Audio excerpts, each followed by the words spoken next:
+2 ചരിത്രത്തിലെ 9ാമത്തെ തീമിൻ്റെ മുൻകാല ചോദ്യങ്ങളും അതിൻ്റെ ഉത്തരങ്ങളുമാണ് പരിശോധിക്കാൻ വേണ്ടി പോകുന്നത്. തീം 9 കിങ്സ് ആൻഡ് ക്രോണിക്കൽസ്, രാജാക്കന്മാരും ദിനവൃത്താന്തങ്ങളും.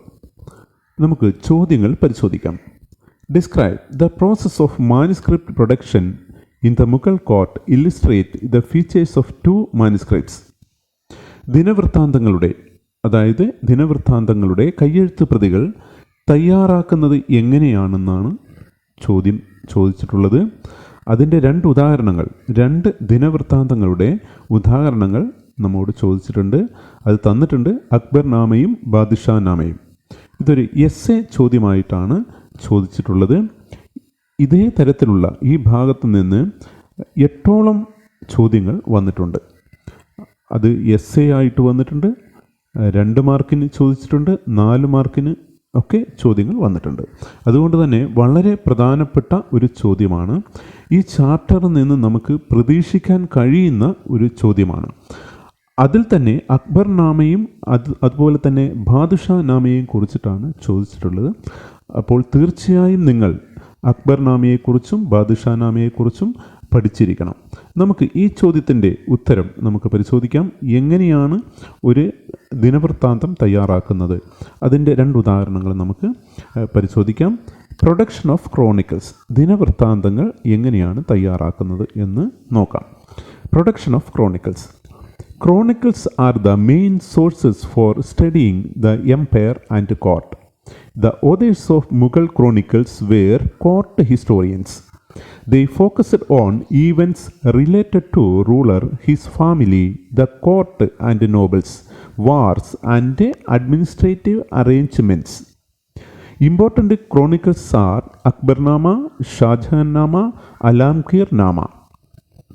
മുഗൾ സാമ്രാജ്യത്തെക്കുറിച്ചും രാജധാനിയെക്കുറിച്ചും പഠിക്കാൻ പ്രധാന സ്രോതസ്സാണ് ദിനവൃത്താന്തങ്ങളുടെ കയ്യെഴുത്ത് പ്രതികൾ. കൊട്ടാര ചരിത്രകാരന്മാരാണ് ഇത് എഴുതി തയ്യാറാക്കിയത്. ഭരണാധികാരി, അവരുടെ കുടുംബം, രാജധാനി, പ്രഭുക്കന്മാർ, യുദ്ധങ്ങൾ, ഭരണ സംവിധാനങ്ങൾ എന്നിവയാണ് പ്രധാനമായും രേഖപ്പെടുത്തിയിട്ടുള്ളത്. പ്രധാനപ്പെട്ട ദിനവൃത്താന്തങ്ങളാണ് അക്ബർ നാമയും ഷാജഹാൻ നാമ, അലാംഗീർ നാമ. 3 പ്രധാനപ്പെട്ട ദിനവൃത്താന്തങ്ങൾ നമ്മൾ അറിഞ്ഞിരിക്കണം. 1 അക്ബർ നാമ, 2 ഷാജഹാൻ നാമ, 3ാമത്തത് അലാംഗീർ നാമ. Mughal court chronicles were written in Persian. Babur wrote his memories in Turkish language. Mughals' mother tongue was the Turkish. Akbar adopted Persian language as the court language of the Mughal. The Mahabharata translated into Persian as the Rasamnama. Rasamnama means Book of Wars. Mughal ദിനവൃത്താന്തങ്ങൾ എഴുതിയിട്ടുള്ളത് Persian ഭാഷയിലാണ്. ബാബർ അദ്ദേഹത്തിൻ്റെ ഓർമ്മക്കുറിപ്പുകൾ എഴുതിയിട്ടുള്ളത് Turkish ഭാഷയിലാണ്. മുഗളന്മാരുടെ മാതൃഭാഷ തുർക്കിയാണ്. Akbar Persian ഭാഷയെ ഭരണഭാഷയാക്കി മാറ്റി. മഹാഭാരതത്തെ റാസൻ നാമ എന്ന പേരിൽ പേർഷ്യയിലേക്ക് വിവർത്തനം ചെയ്തു. The making of manuscript. All books in Mughal India were manuscripts. The centre of manuscript production was the imperial Kitab Khana. The creation of a manuscript evolved a number of people. Paper makers, scribes, gilders, bookbinders. The finished manuscript was seen as a precious object. Calligraphy, the art of handwriting, was considered a skill of great importance. Mughal കാലത്തെ എല്ലാ ബുക്കുകളും കയ്യെഴുത്ത് പ്രതികളായിരുന്നു. ഈ കയ്യെഴുത്ത് പ്രതികൾ തയ്യാറാക്കി പുറത്തിറക്കിയത് കിതാബ് ഖാനയിൽ നിന്നായിരുന്നു. കയ്യെഴുത്ത് പ്രതി തയ്യാറാക്കുന്നത് ഒരു കൂട്ടം വ്യക്തികളായിരുന്നു. പേപ്പർ നിർമ്മാണം, എഴുത്തുകാർ, അലങ്കാരപ്പണികൾ, ബുക്ക് ബൈൻഡർമാർ ഇവരൊക്കെയായിരുന്നു പ്രധാനമായിട്ടും ഈ കയ്യെഴുത്ത് പ്രതി തയ്യാറാക്കിയിരുന്നത്. പൂർത്തീകരിച്ച കയ്യെഴുത്ത് പ്രതികൾ അമൂല്യമായി കരുതിയിരുന്നു. കാലിഗ്രാഫിക്ക് വലിയ പ്രാധാന്യം കൊടുത്തിരുന്നു. The painted image. Paintings enhance the beauty of book. Paintings possess a special power of communicating the ideas about the kingdom and the power of king. The historian Abul Fasl describes painting as a magic art. The historian Abul Fasl described painting as a magical art. പെയിൻറ്റിങ്ങുകൾ കൈയെഴുത്ത് പ്രതികളെ മനോഹരങ്ങളാക്കി. രാജ്യത്തെയും ചക്രവർത്തിയെയും കുറിച്ചുള്ള അദ്ദേഹത്തിൻ്റെ അധികാരത്തെയും കുറിച്ചുള്ള ആശയങ്ങൾ പ്രകടിപ്പിക്കാൻ പെയിൻറ്റിങ്ങുകൾക്ക് പ്രത്യേക ശക്തിയുണ്ടായിരുന്നു. The Akbarnama and the Badushanama. Akbarnama and Badushanama are the important illustrated works of Mughal history. Each manuscripts contained an average of 150 full or double page paintings. അക്ബർനാമയും ബാദുഷാനാമയും രണ്ട് പ്രധാനപ്പെട്ട മുഗൾ ചരിത്ര ഗ്രന്ഥങ്ങളാണ്.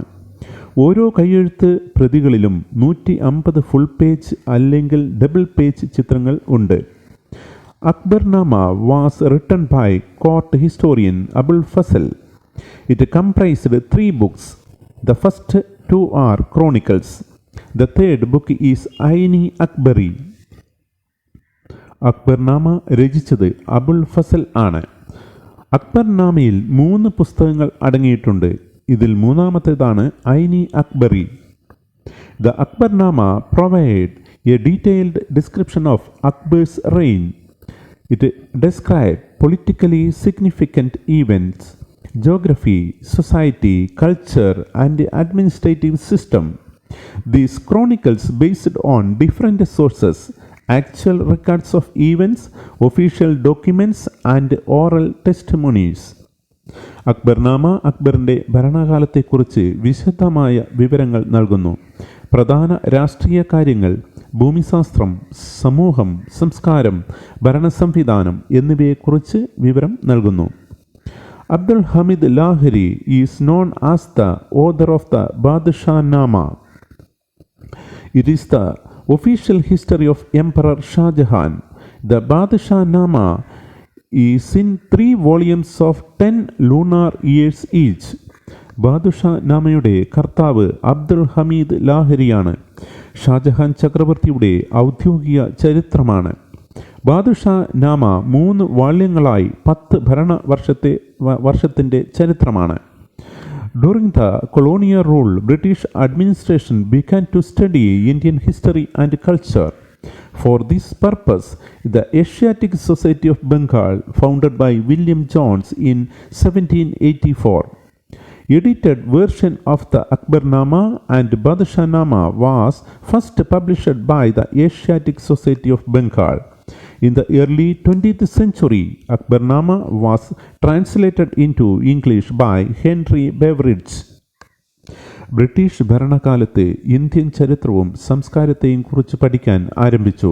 ഇതിനായി വില്യം ജോൺസിൻ്റെ നേതൃത്വത്തിൽ ഏഷ്യാറ്റിക് സൊസൈറ്റി ഓഫ് ബംഗാൾ 1784 സ്ഥാപിച്ചു. അക്ബർനാമ ഇംഗ്ലീഷിലേക്ക് വിവർത്തനം നടത്തിയത് ഹെൻറി ബീവറിഡ്ജ് ആണ്. അടുത്ത ചോദ്യം നമുക്ക് പരിശോധിക്കാം. The daily routine and special festives associated with the Mughal court and an expression of the power of the emperor. Analyze the validity of the statement. 8 മാർക്കിനുള്ള essay ആയിട്ടുള്ള ഒരു ചോദ്യമാണിത്. അതായത് രാജകൊട്ടാരത്തിൽ ദിവസേന നടന്നിരിക്കുന്ന കാര്യങ്ങളാണ് ചോദിച്ചിട്ടുള്ളത്. അതുപോലെ തന്നെ സ്പെഷ്യലായിട്ടുള്ള ഫെസ്റ്റീവ്സിനെ കുറിച്ചൊക്കെയാണ് ചോദിച്ചിട്ടുള്ളത്. മുഗൾ രാജധാനിയും അതുമായി ബന്ധപ്പെട്ടുള്ള കാര്യങ്ങളാണ് നമ്മൾ പരീക്ഷയ്ക്ക് എഴുതേണ്ടത്. പ്രത്യേകം ഓർക്കണം, ആദ്യം നമ്മൾ പരിശോധിച്ച ചോദ്യവും 8 മാർക്കിനുള്ളതായിരുന്നു. രണ്ടാമത് ഇപ്പോൾ ഈ ചോദിച്ചിട്ടുള്ളതും 8 മാർക്കിൻ്റെ ചോദ്യമാണ്. അതുകൊണ്ട് കുറച്ച് വിശദമായിട്ട് എഴുതേണ്ടതുണ്ട്. ആദ്യം നമുക്ക് ദ മുഗൾ കോർട്ട്, മുഗൾ രാജധാനിയെക്കുറിച്ച് പഠിക്കാം. The center of the Mughal court was throne, the takht. The place accorded to a courtier by the ruler was a sign of his importance. Mughal രാജധാനിയുടെ കേന്ദ്രം സിംഹാസനമായിരുന്നു. രാജധാനിയിൽ ഒരു വ്യക്തിയുടെ ഇരിപ്പിടം അദ്ദേഹത്തിൻ്റെ സ്ഥാനത്തിന് അനുസരിച്ചായിരുന്നു. Forms of salutation. The highest form of salutation was sijda. Chachar Taslim and Samin Boss. Another type of submission was Cornish. അഭിവാദന രീതികൾ സിജ്ത സാഷ്ടാംഗ പ്രണാമം, ചാർ തസ്ലീം, സാമിൻ ബോസ്, കോർണിഷ് ഇവയൊക്കെയായിരുന്നു അഭിവാദന രീതികൾ. ഡെയിലി ഓഫ് ദ എംപറർ ചക്രവർത്തിയുടെ ദിനചര്യകൾ. Personal prayers. The emperor began his day with prayers. ചക്രവർത്തിയുടെ ഒരു ദിവസം ആരംഭിക്കുന്നത് പ്രാർത്ഥനയോട് കൂടിയാണ്. Jharokha Darshan. Emperor appeared on a small balcony. Below a crowd of people waited for a view of the emperor. This custom called Jharokha Darshan. പ്രാർത്ഥനയ്ക്ക് ശേഷം ചെറിയൊരു ബാൽക്കണിയിൽ ചക്രവർത്തി നിൽക്കുന്നു. താഴെ ധാരാളം ജനങ്ങൾ ചക്രവർത്തിയെ കാണാൻ കാത്തു നിൽക്കുന്നുണ്ടാകും. അവരുടെ പ്രശ്നങ്ങൾ ചക്രവർത്തിയുടെ മുമ്പിൽ അവതരിപ്പിക്കും. ഈ പ്രവൃത്തിയെ ജാരോഗ് ദർശൻ എന്നാണ് അറിയപ്പെടുന്നത്. Diwani Aam. After spending an hour at the Jaroga, the emperor walked to the public hall called Diwani Am to conduct primary business of his government. ബാൽക്കണിയിൽ 1 മണിക്കൂർ ചിലവഴിച്ചതിനു ശേഷം ചക്രവർത്തി ഒരു പൊതു ഹാളിൽ എത്തിച്ചേരുന്നു. ഈ ഹാളിനെ ദിവാനി ആം എന്നാണ് അറിയപ്പെടുന്നത്. ഭരണപരമായ കാര്യങ്ങൾ നിർവഹിക്കുന്നത് ഇവിടെ വെച്ചാണ്. Deewani ഘാസ്. 2 hours later, Emperor was in the Diwani Ghas to meet private audience and discuss confidential matters. 2 മണിക്കൂറുകൾക്ക് ശേഷം ചക്രവർത്തി ദിവാനി ഘാസിൽ എത്തിച്ചേരുന്നു. അവിടെ വെച്ചാണ് സ്വകാര്യ സന്ദർശകരെ അദ്ദേഹം കാണുന്നത്. സെലിബ്രേഷൻസ് ആൻഡ് ഫെസ്റ്റിവൽസ് ആഘോഷങ്ങൾ. Special occasions such as the anniversary of accession, Holi, Eid, Shabi Bharat were celebrated in the court. The Mughal kings celebrated 3 major festivals a year: the solar and lunar birthdays of the monarch and Nowruz, the Iranian New Year. കിരീടധാരണം, ഹോളി, ഈദ്, ഷാബി ഇ ബറാത്ത് എന്നിവയൊക്കെ കൊട്ടാരത്തിൽ ആഘോഷിച്ചിരുന്നു. ചക്രവർത്തിയുടെ ചന്ദ്ര സൂര്യ calendar അനുസരിച്ചുള്ള ജന്മദിനങ്ങൾ Iran പുതുവർഷ ആഘോഷമായ നവറോസ് കൊട്ടാരത്തിൽ ആഘോഷിച്ചിരുന്നു. Titles and gift സ്ഥാനപ്പേരുകളും പാരിതോഷികങ്ങളും. Titles were also granted to important persons. പ്രധാന വ്യക്തികൾക്ക് സ്ഥാനപ്പേരുകൾ നൽകിയിരുന്നു. For example, Asaf Khan. This title granted to the highest minister. Mirza Raja. Aurangzeb granted this title to his 2 highest ranking nobles, Jai Singh and Jaswant Singh. Asaf Khan ഉന്നതരായ മന്ത്രിമാർക്ക് നൽകുന്ന സ്ഥാനപ്പേരാണ്. മിർസ രാജ. ഔറംഗസേബ് ഉയർന്ന പദവിയിലുള്ള ജയ് സിംഗിനും ജസ്വന്ത് സിംഗിനും നൽകിയ സ്ഥാനപ്പേരാണ് മിർസ രാജ. Awards and gift അവാർഡുകളും സമ്മാനങ്ങളും. Gillard, the robe of honor, a garment once worn by the emperor. Saraba, head to foot, jeweled ornaments. Padma Murasa, the lotus blossom set with jewels. Gillard എന്നാൽ ചക്രവർത്തി ഒരിക്കൽ ധരിച്ച വസ്ത്രം പുരസ്കാരമായി നൽകിയിരുന്നു. ഇതിനെയാണ് ഗിലാട്ട് എന്ന് പറയുന്നത്. സരബ അടിക്കുപ്പായം, തലപ്പാവ്, ഉറുമാൽ എന്നിവയടങ്ങിയ പാരിതോഷികമാണ് സരബ എന്ന പേരിൽ അറിയപ്പെടുന്നത്. പത്മ മുരാശ ആഭരണങ്ങൾ കൊണ്ട് അലങ്കരിച്ച താമരപുഷ്പം സമ്മാനമായി നൽകിയിരുന്നു. ഇതിനെയാണ് പത്മ മുരാശ എന്ന പേരിൽ അറിയപ്പെടുന്നത്. അടുത്ത ചോദ്യം നമുക്ക് പരിശോധിക്കാം. Analyse the features of Mughal administration based on the following hints. Mughal ഭരണത്തെക്കുറിച്ച് ഒരു എസ്സേ എഴുതാനാണ് ആവശ്യപ്പെട്ടിരിക്കുന്നത്. പ്രധാനമായിട്ടും തന്നിട്ടുള്ള എഴുതാൻ നമ്മോട് ആവശ്യപ്പെട്ടിട്ടുള്ളത് recruitment of Mughal nobility, mansabdari system, provincial administration, പ്രാദേശിക ഭരണം, അതുപോലെ തന്നെ മാൻസബ്ദാരി, അതുപോലെ തന്നെ മുഗൾ നൊബിലിറ്റിയെ കുറിച്ചും അതിൻ്റെ റിക്രൂട്ട്മെൻറ്റിനെ കുറിച്ചൊക്കെയാണ് എഴുതാൻ ആവശ്യപ്പെട്ടുള്ളത്. ഇത് 5 മാർക്കിനും ചോദിച്ചിട്ടുണ്ട്, 8 മാർക്കിനും ചോദിച്ചിട്ടുണ്ട്, 4 മാർക്കിനും ചോദിച്ചിട്ടുണ്ട്. Examine the features of Mughal provincial administration 4 മാർക്കിനാണ് ചോദിച്ചിട്ടുള്ളത്. 8 മാർക്കിനും 4 മാർക്കിനും 2 മാർക്കിനുമൊക്കെ ഈ ഭാഗത്ത് നിന്ന് ചോദ്യങ്ങൾ വന്നിട്ടുണ്ട്. 2 മാർക്കിന് ചോദിച്ചിട്ടുള്ളത് point out the differences between zat and sawar. സാട്ടും സാവറും തമ്മിലുള്ള വ്യത്യാസമാണ് ചോദിച്ചിട്ടുള്ളത്. ഈ ചോദ്യം വരുന്നത് മൻസബ്ദാരി സിസ്റ്റത്തിൽ നിന്നാണ്. നമുക്കപ്പോൾ പരിശോധിക്കാം. ഒരു 8 മാർക്കിൻ്റെ എസ്സേ ആയിട്ട് ഈ ഭാഗങ്ങളൊക്കെ നമ്മൾ പഠിച്ചിരിക്കണം. ഇത് imperial officials. The Mughal chronicles gave a vision of Mughal administration. മുഗൾ ദിനവൃത്താന്തങ്ങൾ മുഗൾ ഭരണത്തെക്കുറിച്ച് വിവരങ്ങൾ നമുക്ക് നൽകുന്നു. Mir Bakshi, he was the paymaster general. He was also head of the military department. Mir Bakshi എന്നാൽ ശമ്പള ദാതാവായിരുന്നു. സൈന്യത്തിനും ഉദ്യോഗസ്ഥർക്കും ശമ്പളം നൽകുന്നത് മിർ ബക്ഷി ആയിരുന്നു. ദിവാനി അല, ഫിനാൻസ് മിനിസ്റ്റർ. ദിവാനി അല ധനമന്ത്രിയായിരുന്നു. Sadr us Sadr, minister of grants. Sadr us Sadr സഹായധനം നൽകുന്ന മന്ത്രിയായിരുന്നു. Mughal nobility, recruitment and rank. Mughal പ്രഭുവർഗവും നിയമനവും പദവിയും. Mughal nobility was one of the pillars of the Mughal administration. The nobility was recruited from the diverse ethnic and religious groups. Raja Bharmal Kachwa of Amber was the first Rajput noble who joined in the imperial service. Akbar's finance minister Raja Todarmal, he who belonged to the Gatri caste. Mughal ഭരണത്തിൻ്റെ നെടും തൂണുകളിൽ ഒന്നായിരുന്നു പ്രഭുവർഗം. പ്രഭുക്കന്മാരെ വിവിധ വംശീയ മതവിഭാഗങ്ങളിൽ നിന്നാണ് തിരഞ്ഞെടുത്തിരുന്നത്. അക്ബറിൻ്റെ ധനമന്ത്രിയായിരുന്ന രാജ തോഡർമാൽ ഖത്രി ജാതിയിലെ അംഗമായിരുന്നു. പ്രഭുവർഗത്തിൽ ചേർന്ന ആദ്യ രജപുത്ര മുഖ്യനായിരുന്നു അംബറിലെ രാജ ബർമൽ കച്വ ആയിരുന്നു. Mansabdari system. Mansabdari system introduced by Akbar. Under this system, each officials had a rank. Mansab. Mansab means official rank. They were called Mansabdar. Mansab rank divided into 2, Sat and Savar. Sat means which was an indicator of position in the imperial hierarchy and the salary of the officials. Savar means which indicated the number of horsemen he was required to maintain service. In the 17th century, Mansabdar of 1000 or above ranked as nobles. Mansabdari സമ്പ്രദായം ആരംഭിച്ചത് അക്ബർ ആയിരുന്നു. ഈ സമ്പ്രദായപ്രകാരം ഓരോ ഓഫീസർമാർക്കും ഓരോ grade ഉണ്ടായിരുന്നു.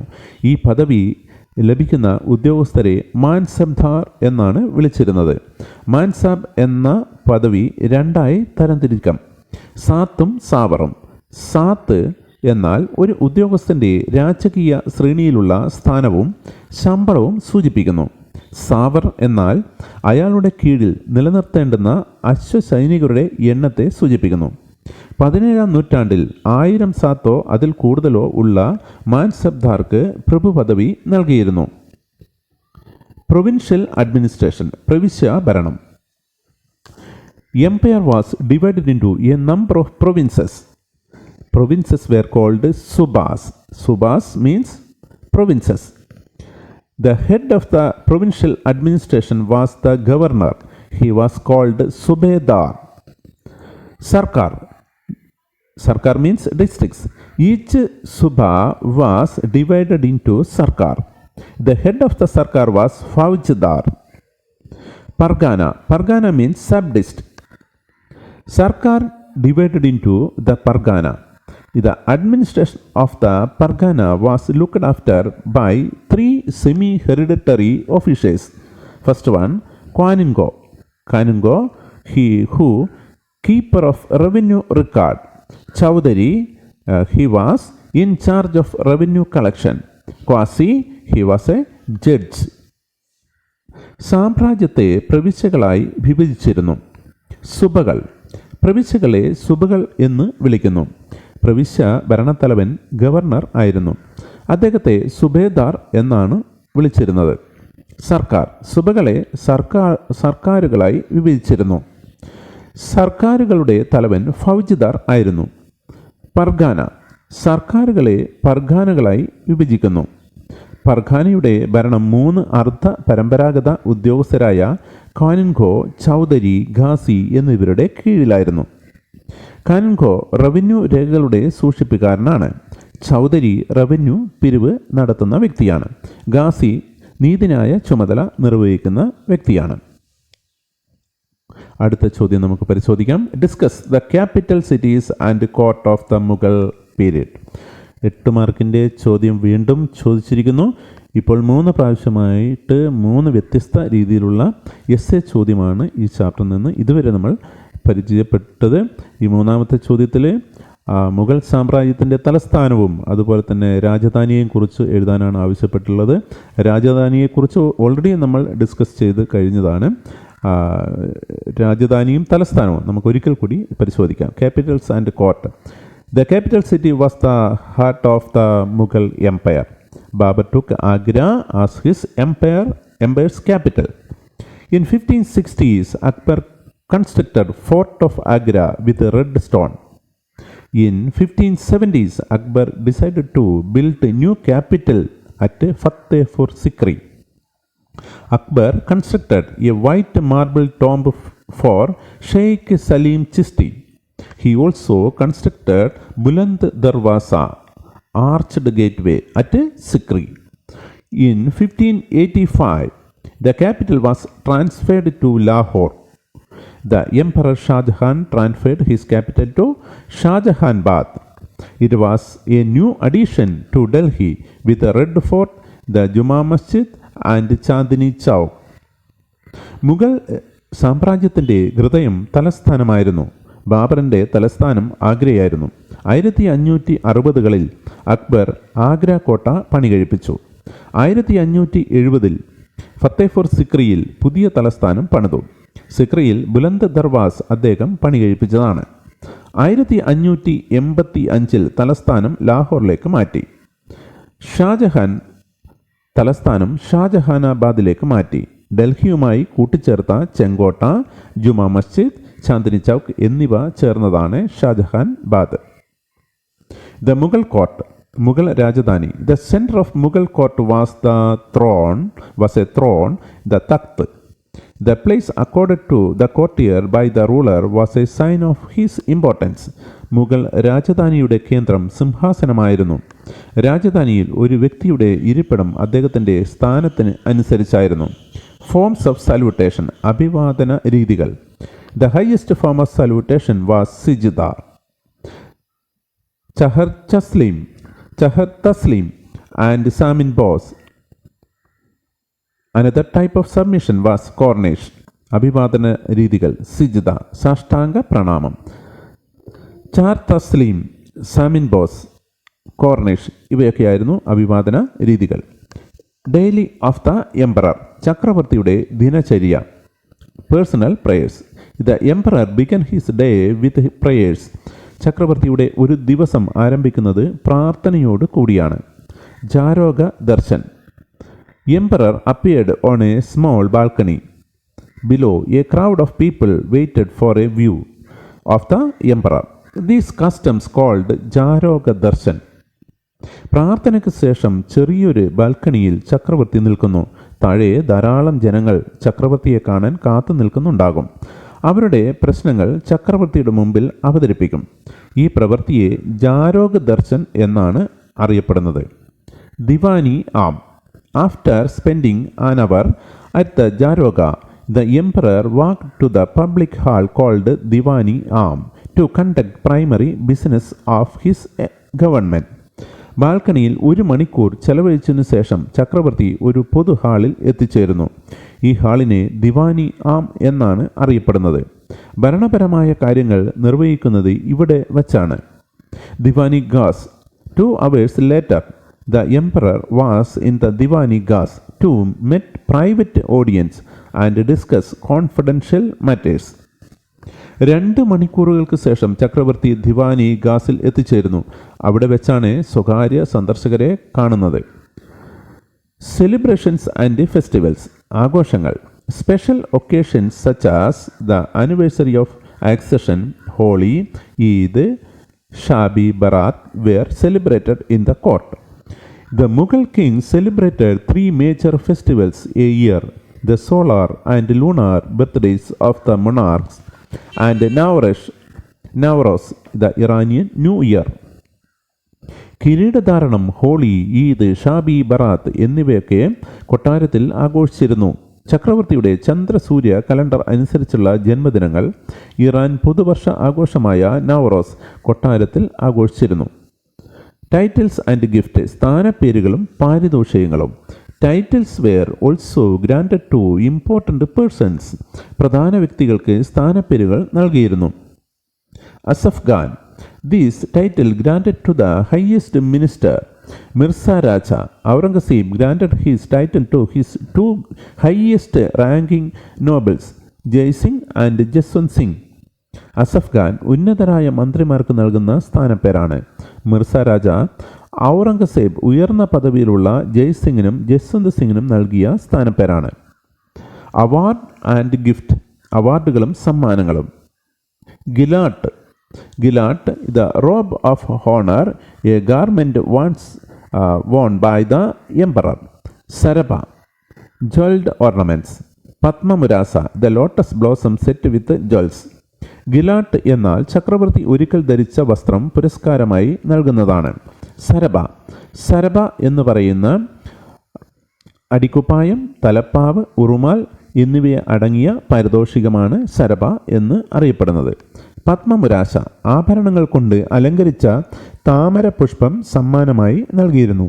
ഇതിനെയാണ് പത്മമുരാശ എന്ന് അറിയപ്പെടുന്നത്. Why did Akbar implement the ideal of sulhikul എന്ന ആശയം എന്തുകൊണ്ടാണ് അക്ബർ മുന്നോട്ട് വച്ചത്? 2 മാർക്കിൻ്റെ ചോദ്യമാണ്. എങ്കിലും അക്ബറിൻ്റെ പുതിയ മതചിന്ത, പുതിയ ആശയം എന്താണെന്ന് നമുക്ക് വിശദമായി തന്നെ പഠിക്കാം. ചിലപ്പോൾ 4 മാർക്കിന് ചോദിക്കാം. Akbar was shown his respect to all religion. He was curious about Christianity. He invited Jesuit priest to his court. He built Ibadat Khana at Fatehpur Sikri in 1575 to conduct debate with Muslim scholars. Later, Ibadat Khana became center of interfaith debates between Muslims, Hindus, Jain, Parsis and Christians. Akbar developed different types of worship focused on light and sun. The newly formed worship called Tawhid-i-Ilahi later came to be known as Din-Ilahi. Akbar എല്ലാ മതങ്ങളെയും ബഹുമാനിച്ചിരുന്നു. ക്രിസ്തുമതത്തെക്കുറിച്ചറിയാൻ അക്ബറിന് താല്പര്യമുണ്ടായിരുന്നു. അതിനായി Jesuit മിഷണറിമാരെ അദ്ദേഹം ക്ഷണിച്ചു വരുത്തി. മുസ്ലിം പണ്ഡിതന്മാർക്ക് സംവാദം നടത്താൻ ഫത്തേപൂർ സിക്രിയിൽ 1575 ഇബദത്ത് ഖാന പണി കഴിപ്പിച്ചു. പിന്നീട് ഇബദത്ത് ഖാന വിവിധ മതങ്ങളുടെ സംവാദനത്തിന് വേദിയായി മാറി. ഹിന്ദു, മുസ്ലിം, ക്രിസ്ത്യൻ, പാർസി, ജൈന പണ്ഡിതന്മാർ സംവാദങ്ങൾ സംഘടിപ്പിക്കപ്പെട്ടു. അക്ബർ വ്യത്യസ്തമായ ഒരു ആരാധന രീതി ആരംഭിച്ചിരുന്നു. സൂര്യനെയും പ്രകാശത്തെയും കേന്ദ്രീകരിച്ച ആയിരുന്നു ആരാധന. ഈ പുതിയ ആരാധന രീതി തൗഹീദ് ഇലാഹി എന്നറിയപ്പെട്ടു. പിൽക്കാലത്ത് ദിൻ ഇലാഹി എന്ന് അറിയപ്പെട്ടു. ഈ ചാപ്റ്ററിൽ നിന്ന് വരാൻ സാധ്യതയുള്ള എല്ലാ ചോദ്യവും അതിൻ്റെ ഉത്തരവും നമ്മൾ പരിശോധിച്ചു കഴിഞ്ഞു. നിങ്ങൾക്ക് ഇഷ്ടപ്പെട്ട് കാണുമെന്ന് ഞാൻ കരുതുന്നു. അടുത്ത വീഡിയോയ്ക്കായി കാത്തിരിക്കുക. അതുപോലെ തന്നെ 1ാമത്തെ തീം മുതൽ ഈ 8ാമത്തെ തീം വരെയുള്ള പ്രധാനപ്പെട്ട ചോദ്യങ്ങളും അതിൻ്റെ ഉത്തരങ്ങളും വീഡിയോ ആയിട്ട് തയ്യാറാക്കിയിട്ടുണ്ട്. അതിൻ്റെ ലിങ്കുകൾ ഡിസ്ക്രിപ്ഷൻ ബോക്സിൽ ഞാൻ നൽകുന്നതാണ്. നിങ്ങൾക്ക് കേട്ട് കണ്ട് പഠിക്കാം.